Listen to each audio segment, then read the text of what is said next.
Hi guys, আবারও নতুন একটা ভিডিও নিয়ে চলে আসলাম। অনেকদিন পরে আমাদের শিব নদীতে গেছিলাম, যা একটা মাছ পেলাম, হচ্ছে জিওল মাছ।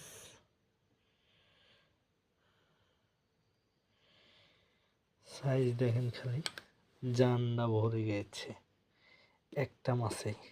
আলহামদুলিল্লাহ, আল্লাহর শুক্রিয়া আদায় করে শেষ করা যাবে না।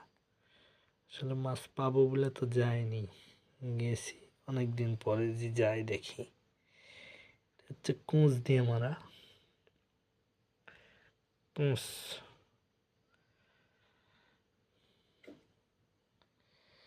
বিশাল বড় সাইজের মাছ, জিওল মাছ, মানে কানস মাছ। এটা কানস মাছ। তো আবারও দেখা হবে নতুন কোনো ভিডিওতে, নতুন কিছু নিয়ে। আল্লাহ হাফেজ।